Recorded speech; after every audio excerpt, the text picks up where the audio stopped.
He ruled over 25 million people. From Vienna to the Persian Gulf, his word was law.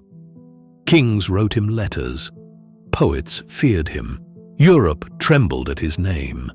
But here is the question nobody ever asks about Suleiman the Magnificent. Where did he go to the toilet?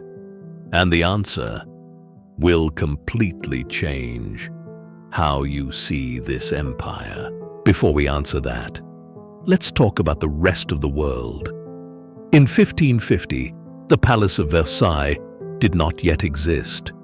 But when it was built, 1 century later, it had over 700 rooms and almost no toilets. French nobles used the corners of corridors, the staircases, the gardens. Servants carried chamber pots. The smell was so unbearable that perfume became a necessity, not a luxury. This was not poverty. This was the standard for the most powerful courts in Europe.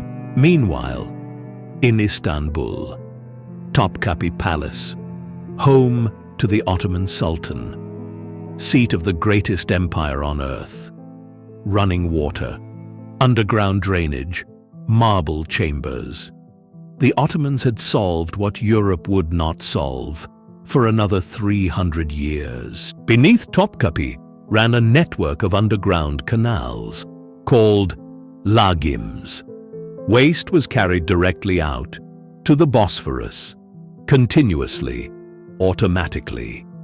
Fresh water flowed in from the Belgrade forest through aqueducts engineered to maintain constant pressure.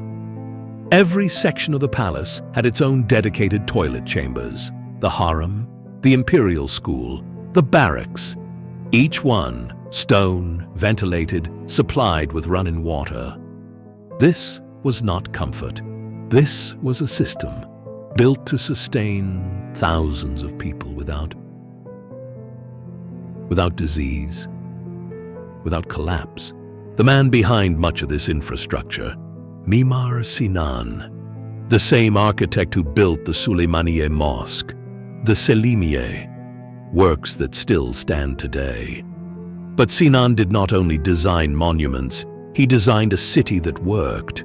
Water in, waste out, thousands of lives, functioning invisibly beneath the stone. In the West, we remember Sinan for his domes. We should also remember him for his drains. Now, Suleiman himself. His private chambers were in the Has Oda, the innermost sanctum of Topkapi. His personal toilet facilities were lined with Iznik tiles, the same tiles that decorated his mosques.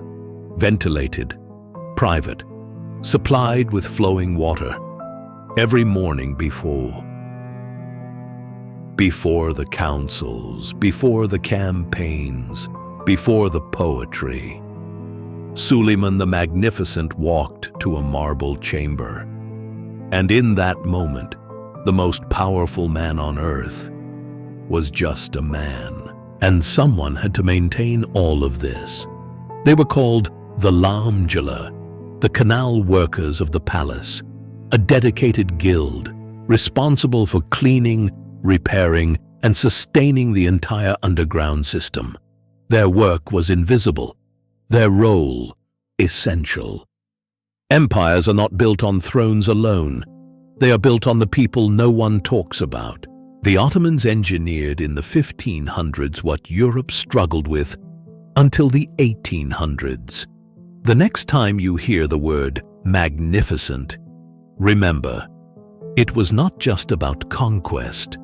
It was about a civilization that thought about everything, even the things no one talks about. The Janissary, Ottoman history from the inside.